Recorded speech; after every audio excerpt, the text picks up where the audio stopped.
When you get so much publicity, you gotta get blasé about it. Let's face it, Jake, you're practically a movie star.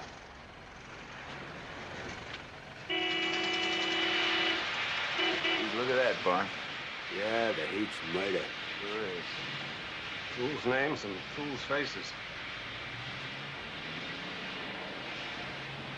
What's that, pal? Nothing.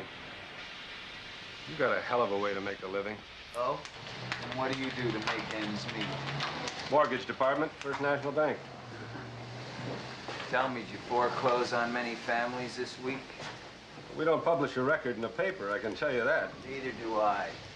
No, you have your press agent do it. Who is this bimbo, Barney? Is he a regular customer or what?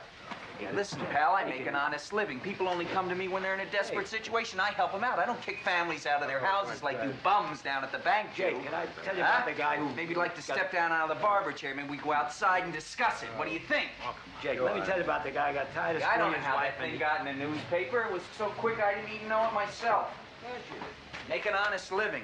Of course you do. Huh? Well, anyway, this guy who got tired of screwing his wife, and he said to his friend, An honest living, so the guy understand? says, why don't you do what the Chinese do? He says, what do the Chinese do? He says, the Chinese, they screw a little, and they get tired.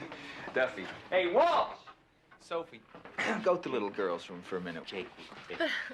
But Mr. Gittes. Sophie. Yes, Mr. Gittes.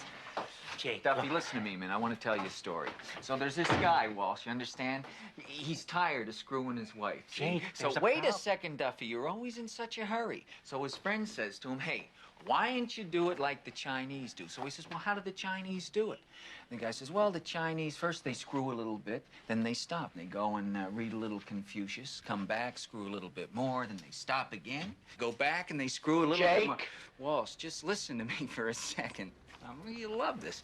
Now, then they go back and they screw a little bit more, and then they go out and they contemplate the moon or something like that. Makes it more exciting. So now, the guy goes home and he starts screwing his own wife, see? So he screws her for a little bit, and then he stops, and he goes out of the room and he reads Life magazine.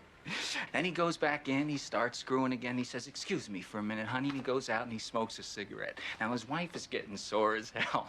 He comes back in the room, he starts screwing again. He gets up to start to leave again to go look at the moon. She looks at him and says, hey, what's the matter with you? You're screwing just like a Chinaman.